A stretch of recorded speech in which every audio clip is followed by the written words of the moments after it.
Hello student, welcome. As you know, I have done the second lesson, the sound of music, and I have also done the first part related to this lesson. Now I will explain the Hindi summary of the second part, the Sehnai of Bismillah Khan. Student, as all of you know about the autobiography of Ustad Bismillah Khan, तो जो उस्ताद बिस्मिल्लाह खान थे उनके बारे में तो आप सभी ने सुना होगा। Ustad Bismillah Khan was a shehnai master of great nation and international fame. वह एक शहनाई वादक थे और जिन्होंने राष्ट्रीय और अंतर्राष्ट्रीय स्तर पर एक बहुत बड़ी प्रसिद्धि पाई थी।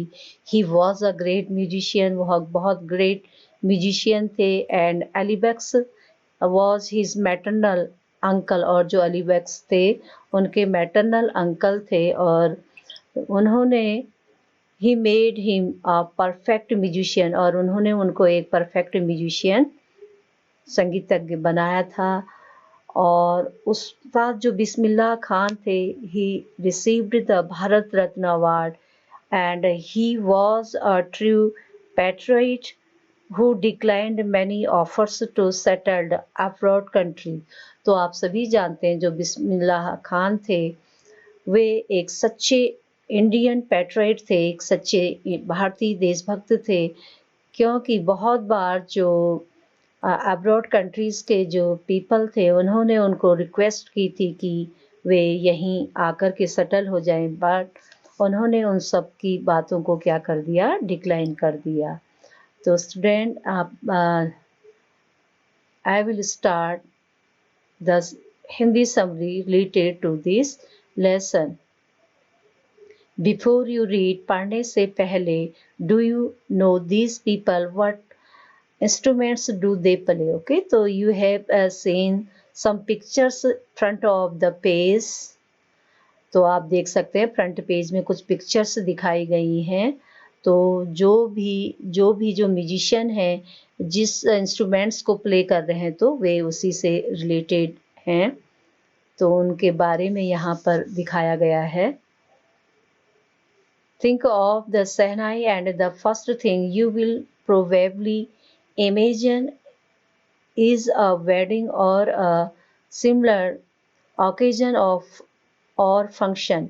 तो थिंक ऑफ दिस, आप शहनाई के बारे में सोचो, और जो वह पहली चीज़ है आप संभवतः सोच रहे होंगे और कल्पना कर रहे होंगे किसी एक शादी में, और ठीक उसी तरह से किसी ओकेजन में या किसी फंक्शन में जिस तरह से शहनाई को बजाया जाता है। The next would probably be उस्ताद बिस्मिल्लाह खान। ठीक उसी तरह से उस्ताद जो बिस्मिल्लाह खान थे वह शहनाई को बजाते थे। द शहनाई मैस्ट्रो, वह शहनाई के एक स्पेशलिस्ट आप कह सकते हैं, एक शहनाई के विशेषज्ञ थे। प्लेइंग दिस इंस्ट्रूमेंट्स, जो शहनाई नाम के जो इंस्ट्रूमेंट को वह बजाते थे।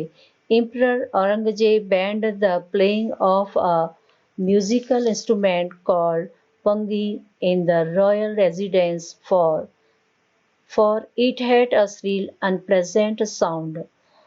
तो जो एम्परर, जो रूलर, जो राजा औरंगजेब थे, उन्होंने प्रोहिबिटेट करना या उसको अस्वीकार कर देना the playing of musical instruments. तो जो औरंगजेब जो राजा थे उन्होंने जो इसकी जो पंगी नाम का जो यह इंस्ट्रूमेंट्स था उसकी जो साउंड थी वह बहुत ही हाई पिच्ड उसकी साउंड थी, वह चीखती हुई सी उसकी साउंड थी जो बहुत ही ज़्यादा नॉट प्लेजेंट होना, इतनी ज़्यादा प्रिय नहीं थी। वह अप्रिय जो उसकी साउंड थी, उसकी चीखती हुई जो आवाज़ थी, तो जिसको कि रॉयल जो राजघराना था, रॉयल यानी जो राजघराना था, उसमें उस पंगी नाम के उस वाद्य यंत्र को बजाया जाता था, और जिसको कि उसकी आवाज़ तीखी और अप्रिय होने की वजह से जो एम्परर औरंगजेब था उन्होंने उस पर क्या कर दिया, बैन कर दिया। तो Pangi become the generic name for reeded noise mark noise makers. Okay, तो इस तरह से a name a name given to a class or group as a whole। Okay, तो एक विशेष प्रकार का जो एक समूह था, तो उस समूह ने इसको रिडेट का नाम दिया था। फ्यू हैड थॉट, जो उनमें से कुछ लोग थे वह इसके बारे में सोचते थे, पंगी के बारे में सोचते थे, that it would one day B revived होना। ओके, रिवाइव्ड होना, तो आप उसको कह सकते हैं कि केम बैक टू लाइफ, पुनर्जीवित होना। तो वे कहते थे कि अब यह पुनः से नए ढंग से इसका निर्माण किया जाएगा। अ barber of a family of professional musician, एक जो बार्बर परिवार का एक जो व्यक्ति था, वह प्रोफेशनली व्यावसायिक ढंग से वह संगीतज्ञ था। Who had access to the royal place. Okay, access होना, तो एक्सेस होना इट मीन्स अप्रोच होना। जो एक बार राजघराने में पहुंचा, decide to improve the tonal quality of the pungi, तब उसने डिसाइड किया कि जो पंगी की जो अनप्लेजेंट जो श्रिल जो टोनल है उसकी क्वालिटी को वह क्या करेगा, इम्प्रूव करेगा। He choose a pipe with a natural hollow stem that was longer and broader. तो उसने एक क्या किया, एक तने के आकार के एक पाइप को लिया, तने से एक पाइप को लिया जो कि हॉलो था, और और अंदर से वो उस लंबा और उसने चौड़े हिस्से को लिया। देन द पंगी, तब उसने जो पंगी थी, and made 7 holes on the body of the pipe, और जो पाइप उसने लिया था उस पाइप पे उसने 7 जो होल थे उनको किया, और of these holes soft and melodious sounds were produced. Produce means create होना। तो इस तरह से जब वे उस जो उन्होंने उस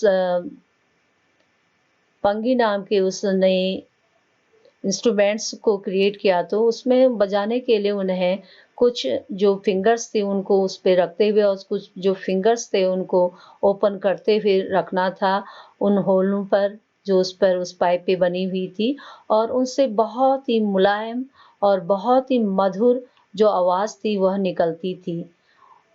He played the instruments before royalty and everyone was impressed। और जो बार्बर था जिसने उसको क्रिएट किया था, प्रोड्यूस किया था उस पंगी को, तो उसने सबसे पहले इसे राजघराने में बजाया, जिससे सभी लोग बहुत ज़्यादा इम्प्रेस हो गए। The instruments too different from the pungi has to be given a new name. तब इस तरह से यह जो पंगी नाम का जो इंस्ट्रूमेंट्स था इसको एक न्यू नेम दिया गया।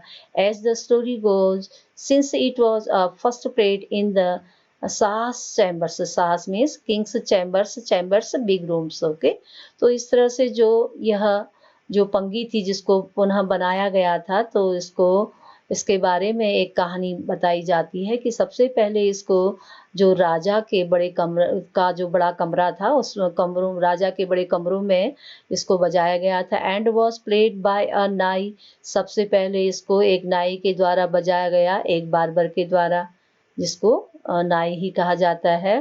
The instruments was named the shehnai, और बाद में जो यह इंस्ट्रूमेंट्स था इस इंस्ट्रूमेंट का नाम सहनाई रखा। तो लुक द पिक्चर हियर, यहाँ पे पंगी शो की गई है और सहनाई भी।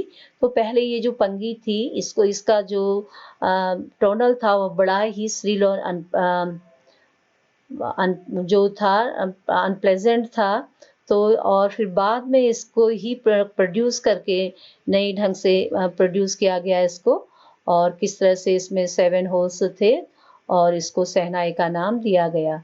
The sound of the Sinai began to be considered auspicious. Auspicious it means promising to bring good fortune। Okay, तो पवित्र होना, शुभ होना। तो दो शहनाई की जो साउंड थी जिसको शुरू किया गया था, तो इसके बारे में माना जाता था कि इसकी जो साउंड है, इसकी जो टोनल है, शुभ है। And for this reason it is still played in temples and is an indispensable component of any north India wedding. और यह जो शहनाई थी वह मंदिरों में और किसी उत्तरी भारत की में जो वेडिंग की जाती थी उनमें इस इंस्ट्रूमेंट्स को बजाया जाता था। इन द पास्ट और बीते हुए समय में the shehnai was part of the नौबत। तो बताया जाता था कि जो शहनाई है नौबत का ही एक पार्ट है, एक हिस्सा है। और tradition ensemble of 9 instruments found at royal courts। इस तरह से राजघराने में जो ट्रेडिशन जो परंपरागत रूप से इसको बजाया जाता था, इसके 9 जो वाद्य यंत्र थे उनके साथ इसको बजाया जाता था। Till recently it was used only in temple. और वर्तमान समय में केवल उसे टेंपल और वेडिंग जो शादी ब्याह के अवसर पर ही इसको बजाया जाता है, टेंपल में बजाया जाता है। The credit of bringing this instruments into a classical stage goes to Ustad Bismillah Khan. और जो यह जो शहनाई थी इसको क्लासिकल शास्त्रीय मंच पर पहुंचाने का, इस इंस्ट्रूमेंट्स को पहुंचाने का श्रेय उस्ताद बिस्मिल्लाह खान को जाता था। एज अ 5 year old, और जो एक 5 साल का जो बॉय था, Bismillah Khan played gulli danda near a pond in the any ancient state of Dumraon in Bihar. और जो 5 साल का यह जो लड़का था बिस्मिल्लाह खान, उन्होंने जो बिहार के डुमराव का जो प्राचीन जो राज्य था वहाँ के पास एक जो तालाब था वहाँ पर वो गिल्ली डंडा खेला करते थे। He would regularly go to nearby Bihariji temple to sing the Bhojpuri chaita. और वहाँ पर एक बिहारजी नाम का एक टेम्पल था जहाँ पर वे प्रतिदिन जाकर के भोजपुरी चैता गाते थे। At the end of which he would earn a big laddoo weighting 1.25 kg a prize given by the local Maharaja. और वहाँ का जो लोकल महाराजा था उसके द्वारा प्राइज के रूप में उसे 1.25 किलो का भारी जो लड्डू था वह एज अ अवार्ड के रूप में उन्हें दिया जाता था। This happened 80 years ago। यह बात जो थी वह 80 years पहले की थी। And the little boy has travelled far to earn the highest civilian award in India. और जो यह छोटा बच्चा था बाद में यह दूर दूर तक की देशों की इसने यात्रा की और भारत में इसने बहुत सारे उच्च स्तर के सिविलियन अवार्ड जो थे उनको जीता। द भारत रत्न उनमें से एक जो अवार्ड है जिसका नाम भारत रत्न है। Born on 21 March 1916, Bismillah Khan belongs to a well-known family of musicians from Bihar. तो जो उस्ताद बिस्मिल्लाह खान थे इनका जो बॉर्न था 21 मार्च 1916 को हुआ था और वह बिहार के एक संगीतज्ञ प्रसिद्ध परिवार से संबंध रखते थे। हिज ग्रैंडफादर रसूल बख्श खान, और उनके जो दादाजी थे रसूल बख्श खान थे, was the shehnai Nawaz of the Bhojpur Kings court. जो भोजपुर के राज दरबार में सेनाई नवाजते थे। हिज फादर पैगंबर बख्श, और उनके जो पिता पैगंबर बख्श थे उस्ताद बिस्मिल्लाह खान के। And other paternal ancestors were also great shehnai players. और उनके जो दूसरे जो पैटर्नल एंसेस्टर्स थे, पूर्वज थे, वे भी महान शहनाई वादक थे। The young boy took music early in life. यह जो छोटा बच्चा था बचपन से ही इसने अपने जीवन में म्यूजिक को लिया। एट द एज ऑफ 3, जब यह 3 एज का था, when his mother took him to his maternal uncle's house in Banaras. तो एक समय की बात है जो उस्ताद बिस्मिल्लाह खान थे उनकी जो माँ थी उनको उनके मामा के घर ले गई। नाव वाराणसी, आप जिसका नाम वाराणसी हो गया है। बिस्मिल्लाह वॉज फैसिनेटेड होना, ओके, फैसिनेटेड होना, इट मीन्स अट्रैक्टेड होना। Watching his uncle practice the shehnai, और जो उसके चार्म्ड होना, फैसिनेटेड चार्म्ड होना, तो बड़े मंत्रमुग्ध भाव से वे अपने मामा जी को प्रैक्टिस करते हुए शहनाई की देखते रहते थे। सून बिस्मिल्लाह स्टार्टेड अकम्पनिंग हिज अंकल। तो उन्होंने भी अपने जो अंकल थे, मैटरनल अंकल थे, उनका साथ देना शुरू कर दिया।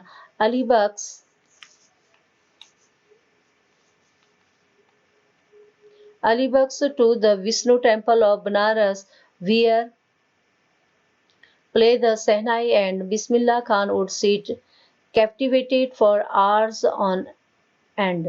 तो इस तरह से जो विष्णु टेम्पल, जो बनारस का विष्णु टेम्पल था, वहाँ पर जो बक्स थे वह सेनाई को बजाते थे। वहाँ पर वह एक कार्यकर्ता के रूप में कार्य करते थे। Ali Bakhsh would play the shehnai and जो अली बख्श थे वह शहनाई बजाते थे, और जो बिस्मिल्लाह खान थे वह कैपिटेट होना, अट्रैक्टेड होना, वह एकदम मंत्रमुग्ध होकर के घंटों अंत तक, जब तक वे बजाते थे तब तक अपने मामा जी को देखते थे। स्लोली, धीरे से ही started getting lesson in playing the instruments and would sit practising throughout the day. और इस तरह से अब उनका भी मन होता था तो उन्होंने भी उनके जो इंस्ट्रूमेंट्स के, जो शहनाई के जो नोट्स थे उनको सीखना शुरू किया, उनको शहनाई को बजाना शुरू किया, और वे पूरे दिन भर प्रैक्टिस करते थे।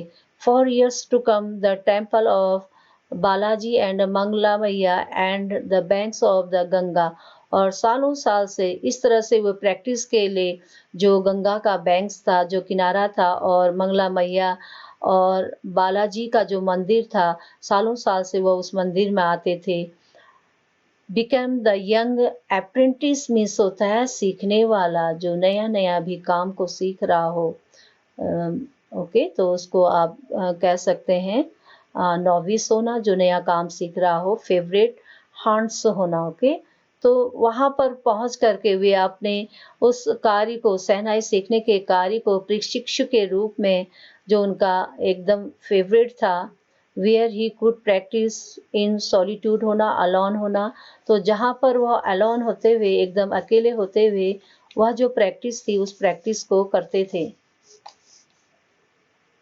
The flowing waters of the Ganga inspired him to improvise and invent rags that were earlier considered to be beyond the range of the Sehnai. अब जो रसूल बख्श थे, उन्होंने जो गंगा जी का बहता हुआ जो पानी था, गंगा जी का जो बहता हुआ पानी था, उस पानी को संगीत सुनाने और जो राग थे वहीं पर उसको रचने की प्रेरणा दी। To be beyond the ragas to the shehnai, और रागों को पहले ही यह समझा जाता था कि वे शहनाई द्वारा नहीं साधे जा सकते थे। At the age of 14, Bismillah accompanied his uncle to the Allahabad Music Conference. तो 14 वर्ष की एज में जो बिस्मिल्लाह खान थे, वह एक बार अपने जो मैटरनल अंकल थे उनके साथ इलाहाबाद म्यूजिक कॉन्फ्रेंस में मीटिंग में गए। Eight the end of his recital Ustad फैयज़ Khan, okay, तो इस तरह से जब उनको गाना गाते हुए सुना उस कॉन्फ्रेंस में, जो उस्ताद फैयज़ खान थे, उन्होंने उस छोटे बच्चे को पैटेट किया, उनकी जो पीठ थी उसको उन्होंने थपथपाया, एंड सेड, और कहा, work hard and you shall make it. तो उन्होंने उनको शाबाशी देते हुए कहा कि तुम कठिन परिश्रम करो और जो तुम्हारा गोल है तुम उसे जरूर पालोगे।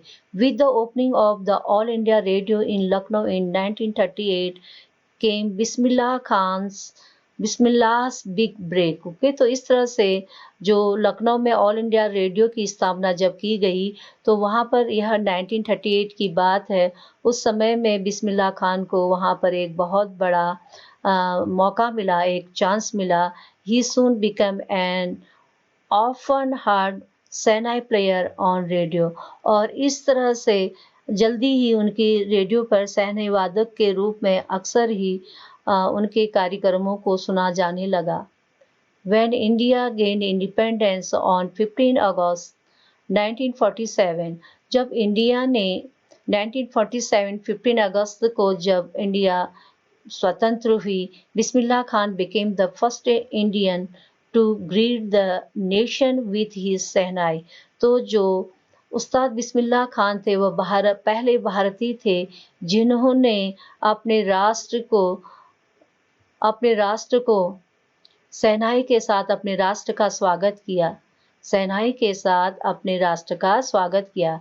He poured his heart out into राग coffee from the Red Fort to an audience। अपने जो वहाँ पर रेड फोर्ट में जो दर्शक थे, उन दर्शकों के सामने जो बिस्मिल्लाह खान थे, उन्होंने राग कफी के जो कफी के जो राग थे उनको उड़ेला, अपने दिल से उनको उड़ेला। which included Mahatma Gandhi and Pandit Jawaharlal Nehru. वहाँ पर उस समय में रेड फोर्ट पर महात्मा गांधी और पंडित जवाहरलाल नेहरू भी थे। who later give his famous tryst with destiny speech. बाद में जो नेहरू जी थे, उन्होंने अपने famous tryst with destiny speech को दिया था। Bismillah Khan has given many memorable performances both in India and abroad. जो बिस्मिल्लाह खान थे, उन्होंने दोनों ही भारत और अब्रॉड जो बाहरी जो देश थे, वहाँ पर अपने यादगार जो उनकी परफॉर्मेंस थी उनको दिया, उनके जो प्रदर्शन थे उनको दिया। His first trip abroad was Afghanistan where King Jahir Shah was so taken in by the maestro that he gifted him priceless Persian carpets and other souvenirs। तो इस तरह से तो जहाँ जहाँ भी जिन स्थानों पर वो गए थे, उनका वहाँ सम्मान किया जाता था। और जब वे उनकी पहली जो यात्रा थी अफगानिस्तान की थी, अफगानिस्तान में वहाँ का जो राजा जाहिर शाह था, तो उन्होंने उनके उस सुंदर प्रदर्शन को देख कर के उन्हें बेशकीमती जो पर्शियन कारपेट्स थे गिफ्ट के रूप में दिया एंड अदर सोवरिन्स, और दूसरे जो उपहार थे यादगार के रूप में उन्हें दिया। The king of Afghanistan was not the only one to be fascinated with बिस्मिल्लाह's music। अफगानिस्तान ही नहीं, जो दूसरे लोग थे उन्होंने भी बिस्मिल्लाह के जो म्यूजिक था उसके प्रति वे आकर्षित हुए। Film director Vijay Bhatt was so impressed. और उस समय वहाँ पर जो फिल्म डायरेक्टर जो निर्देशक विजय भट्ट थे, वे भी वहाँ थे, वे भी उनके म्यूजिक से बहुत ज़्यादा इम्प्रेस हुए। After hearing Bismillah play at a festival, और इस तरह से एक फेस्टिवल में बिस्मिल्लाह को सुनने के बाद that he named a film after the instrument call गूंज उठी शहनाई, और उनको एक फिल्म में उनको मौका दिया गया। उसके बाद द इंस्ट्रूमेंट्स कॉल्ड, और वहाँ पर उन्होंने जो शहनाई बजाई थी उस शहनाई में उस फिल्म में उसका नाम गूंज उठी शहनाई रखा गया। The film was a hit, और उस समय की जो वह हिट फिल्म बनी थी। And one of Bismillah Khan's composition, एक और जो बिस्मिल्लाह खान के साथ जो फिल्म बनाई गई थी, दिल का खिलौना टूट गया, turned out to be a nation wide chart buster. तो उसने एकदम सारे दुनिया के सारे रिकॉर्डों को तोड़ दिया था, उसने बहुत बड़े कीर्तिमान को हासिल किया। डिस्पाइट दिस ह्यूज सक्सेस, और इस विशाल सफलता के बावजूद भी in the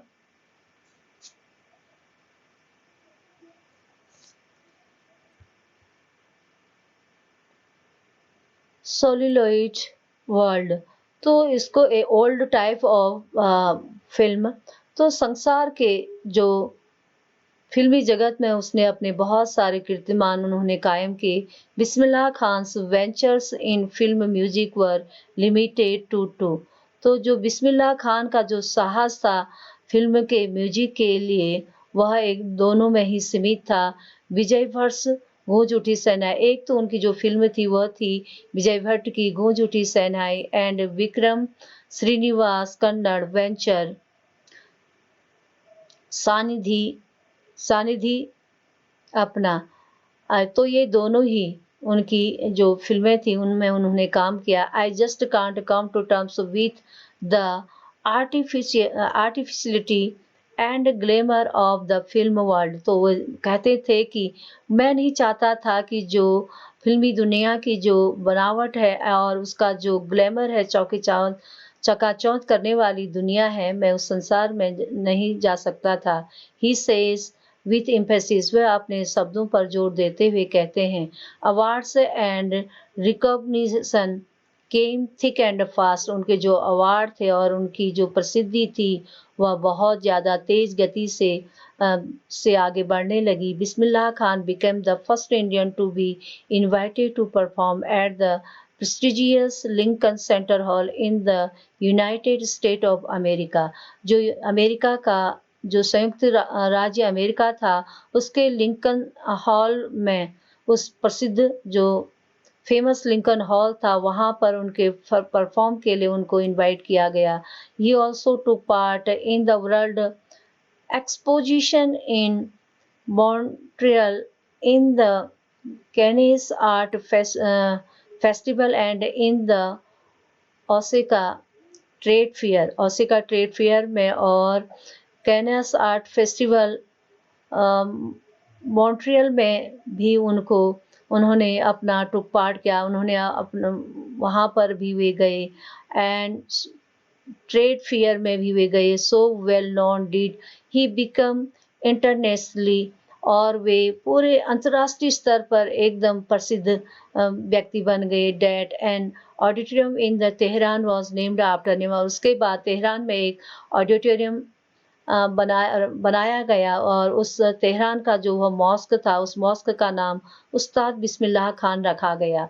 national awards like the Padmashri, the Padma Vibhushan and the Padma Vibhushan were conferred on him, और इस तरह से जो व्यवहारिक रूप से जो उनको अवार्ड मिले थे, राष्ट्रीय अवार्ड जो थे उनके पद्मश्री, पद्म विभूषण एंड पद्म विभूषण, ये अवार्ड उनको नवाजा गया। In 2001 Ustad Bismillah Khan was awarded India's highest civilian award, और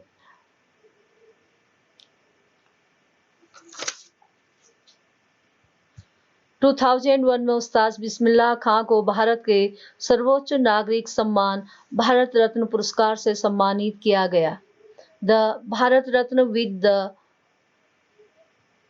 coveted award resting on his chest and his eyes glinting with rare happiness, he said, counting must desired। Okay, और ऐसा व्यक्ति किसी के द्वारा भी लालसा करने योग्य कोई भी व्यक्ति उस सम्मान के लिए लालसा कर सकता था जिसको कि वह अपनी छाती से लगा सके और अपनी आंखों में एक गहरी चमक बिखरते हुए और एक अनोखी जो उनकी खुशी थी उस खुशी को लाते हुए ही सेड, वह उन्होंने कहा, all I would like to say is, मैं आप सभी से जो इंडियन हैं उनको कहना चाहता हूँ, टीच योर चिल्ड्रन म्यूजिक, आप अपने बच्चों को म्यूजिक सिखाइए। This is Hindustan richest tradition, यह भारत की सबसे धनी संस्कृति और परंपरा है। Even the west is now coming to learn our music, और यहाँ तक कि जो पश्चिमी देश हैं, जो वेस्टर्न कल्चर के जो लोग हैं, वे भी हमारे इस म्यूजिक को सीखने के लिए आतुर हैं, एक्साइट हैं। In spite of having travelled all over the world, और सारे संसार की यात्रा करने के बावजूद भी Khan Sahab as he is fondly called, और खान साहब जो थे वो बड़े ही प्यार से कहते थे, is exceedingly fond of Banaras and Dumbrao, and they remain for him the most wonderful towns of the world।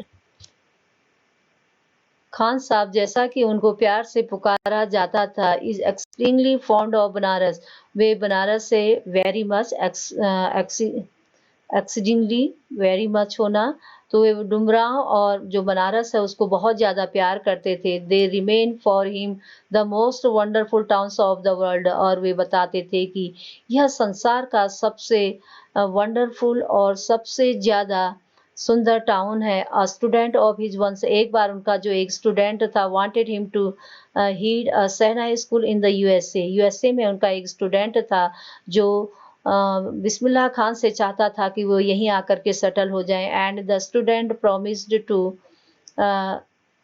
recreate the atmosphere of Banaras by replicating the temples there। Replicating means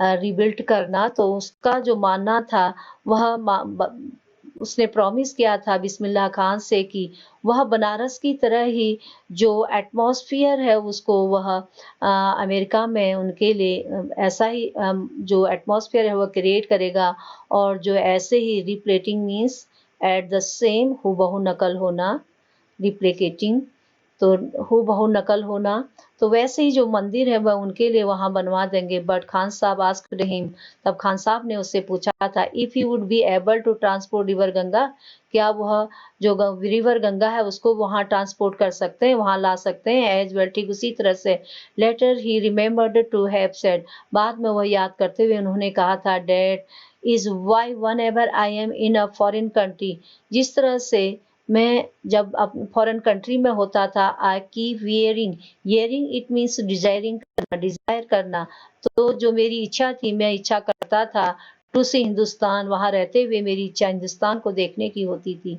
okay, stand here the some other person has asked questions to Bismillah Khan. Shekhar Gupta, when partition happened, didn't you and your family think of moving to Pakistan?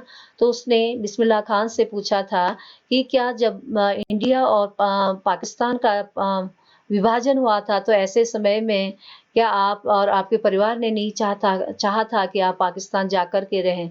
Bismillah Khan respond, तो उनका उत्तर था, God forbid, भगवान ने मना किया, मी leave Banaras, कि तुम बनारस छोड़ के जाओ, नेवर, कभी नहीं। I went to Pakistan, Pakistan गया, I cross to the borders to say, और मैंने ठीक पाकिस्तान का जो बॉर्डर था उसको क्रॉस कर, I have been to Pakistan, मैं पाकिस्तान में रहूं, I was there for about an hour, मैं वहां पर 1 घंटा रुका, आई सेड नमस्कार, मैंने वहां के जो इंडियंस थे उनको नमस्कार किया, टू द पाकिस्तान एंड सलाम वालेकुम टू द इंडियंस। ओके, तो मैंने पाकिस्तान वालों को सलाम वालेकुम कहते हुए भारतीयों को सलाम वालेकुम किया।